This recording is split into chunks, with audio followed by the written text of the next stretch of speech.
Olha, a tecnologia trouxe profundas mudanças em vários aspectos da nossa vida e na educação não é diferente. Ao mesmo tempo em que é muito criticada, ela também se apresenta como uma grande aliada de alunos, professores e pais. E a integração de todos esses envolvidos no processo educacional é indispensável para o bom desempenho do estudante e para prevenir tragédias como a que aconteceu em São Paulo nesta semana, quando um aluno matou uma professora a facadas e feriu outras 4 pessoas. Eu estou conectado agora com a pedagoga e pesquisadora educacional Fernanda Galdino para conversar comigo sobre esse assunto. Professora, bom dia, seja muito bem-vinda aqui ao nosso programa. Bom dia, é um prazer estar com vocês para a gente falar um pouquinho sobre esse assunto que é de extrema importância na atual conjuntura que nós estamos vivendo. Tá certo, professora. Eu queria que a senhora começasse explicando para a gente um pouco mais sobre a importância dessa integração que eu mencionei.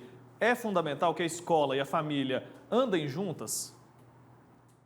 Sim, com certeza. Nós já temos vários anos de estudos e pesquisas relacionados, né, à questão da integração família e escola. O porquê disso? Para que haja, né, uma evolução do processo ensino-aprendizagem e, é claro, primeiramente, a qualidade de vida, tanto do estudante quanto dos seus familiares. É extremamente necessário essa integração, porque sempre a gente consegue ter um feedback do que está acontecendo como escola e a família também saber o que ocorre dentro da escola com o seu filho, tornando assim o seu filho importante dentro do núcleo familiar.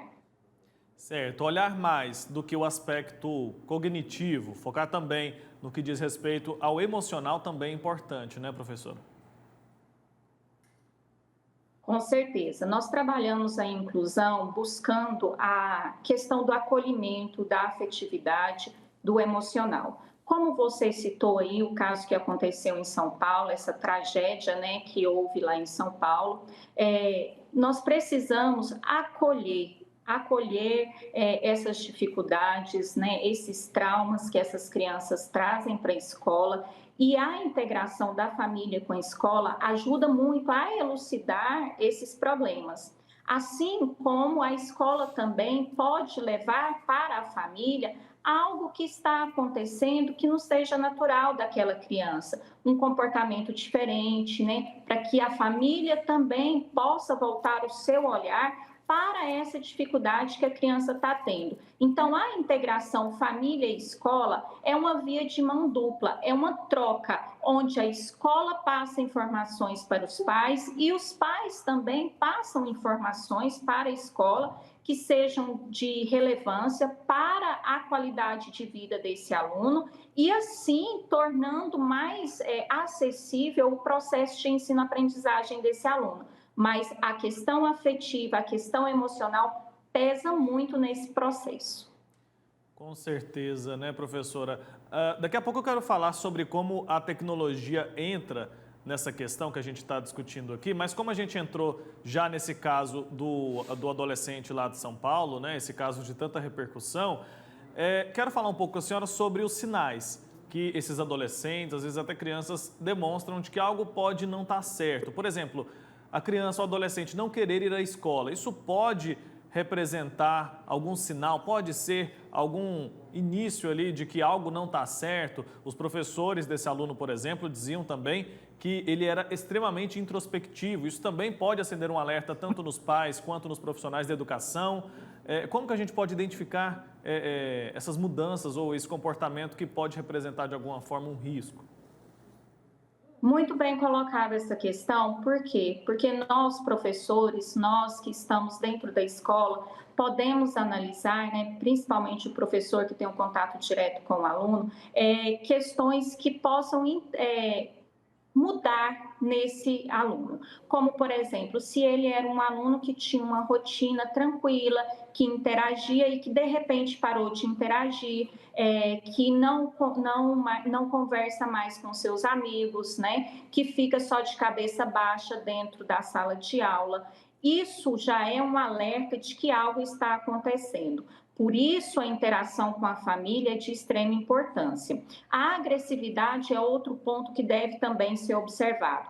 Quando a gente fala sobre agressividade, não é somente a questão física, mas a agressividade verbal também, a falta de paciência, né? Isso são pontos que devem ser observados no aluno e ser passado para a família, porque talvez no contexto familiar alguma coisa mudou, uma rotina mudou, houve uma separação, houve algum trauma, e esse aluno ele deve ser acolhido de uma forma diferenciada. Ele não precisa e não deve ser acusado, né, nesse primeiro momento em que o seu comportamento mudou, e sim acolhido para saber o que está acontecendo e ser tomadas as medidas adequadas. Então, a escola observa, passa para a família o que está acontecendo, a família dá uma devolutiva para a escola do que houve, e aí a escola pode intervir para que esse aluno possa receber um acompanhamento da equipe multiprofissional adequada. E aí o governo disponibiliza, né, órgãos que coloquem esse trabalho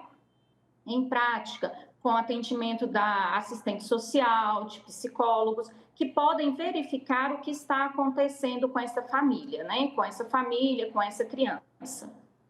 Agora sim, a questão da tecnologia, professora, ela não deve ser vista como uma vilã, né? Como que ela pode se tornar, de alguma forma, uma aliada? Então, a tecnologia hoje nós sabemos que a maioria das famílias tem um acesso até fácil, né, à questão das tecnologias, das redes sociais. Em primeiro lugar, esse pode ser um meio de comunicação mais rápido e prático entre a escola e a família. Os grupos, né, de WhatsApp é uma forma que pode ter essa comunicação, esse diálogo mais acessível e mais rápido entre escola e família. Às vezes o pai tem um horário difícil, né, de trabalho, que não pode estar presencialmente na escola.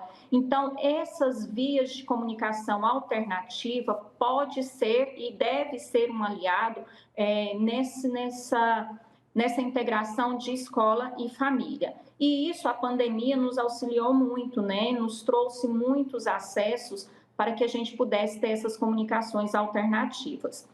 E as redes sociais em si, tanto dos alunos, né, que a gente tem que observar, nos dá pistas também dessas mudanças de comportamento.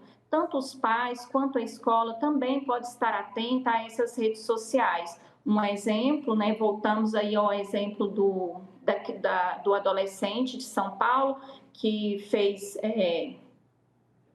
cometeu essa tragédia toda lá, ele já dava pistas de que algo não estava adequado no seu comportamento pelas redes sociais. Então, nós temos a tecnologia como aliada nesse sentido para auxiliar essas crianças, tanto a escola quanto a família. E essa integração é de extrema importância, porque isso aí pode promover o auxílio antecipado, né, para que essas tragédias não ocorram. Agora, professora, ele fez postagens ali nas redes sociais, tudo isso foi ignorado. Claro, não estou aqui culpando ninguém. Obviamente, ninguém tem responsabilidade por isso que aconteceu, né? Ninguém tem culpa por isso que aconteceu. Mas ignorar isso é um erro, né, professora? Com certeza, a gente não deve ignorar nenhuma mudança de comportamento ou algum comportamento que não se enquadre para o perfil de uma criança ou de um adolescente daquela idade. Nada deve ser descartado. Uma criança que chega com marcas no corpo, às vezes está se automutilando, né? Então, tudo deve ser observado. O porquê que isso está acontecendo, ou se tem um traço depressivo, tudo isso deve ser analisado. E hoje nós temos as redes sociais como aliada nesse sentido, porque normalmente os adolescentes, eles postam muito o que está acontecendo com eles. Pode ser que não seja numa linguagem clara, explícita, pode ser que esteja numa linguagem um pouco mais camuflada, mas que ele tem sim dicas, né? Deixa dicas nas redes sociais dele do que está acontecendo no seu emocional, com o seu psicológico, no âmbito social em que ele está vivendo. Então ele dá alguns sinais e os pais, em muitos casos, não conseguem, né, professora, identificar esses sinais para tentar prevenir um problema maior no futuro. A nossa vida é muito corrida, né? A vida dos pais, dos responsáveis também é muito corrida. E a gente não pode julgar ninguém por isso. Mas é importante também que esse aluno, esse jovem, esse adolescente, essa criança, se sinta alguém especial, né? Como que a gente pode fazer isso?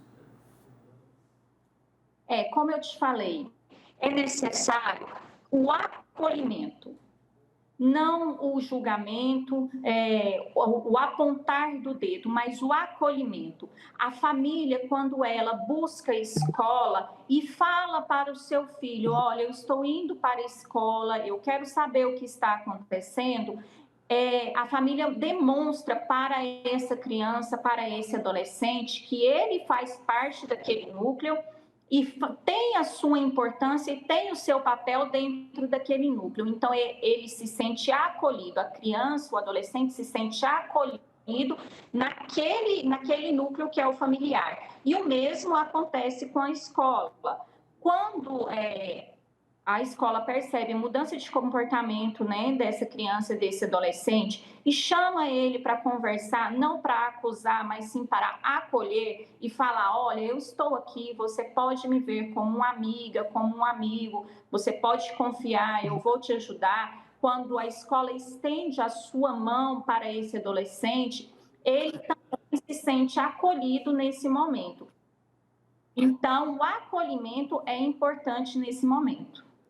Sem dúvida, né? Agora, é possível a gente pensar em um atendimento psicológico disponível para todos os alunos, tanto da rede pública quanto da rede particular, porque a gente sabe que esse tipo de situação acontece em todas as classes sociais, né, professora? É possível viabilizar isso de alguma forma? Qual avaliação a gente pode fazer dessa situação? Colocar, por exemplo, um psicólogo ali na instituição de ensino. Isso é viável de alguma maneira ou não? Qual que é a avaliação que a gente pode fazer?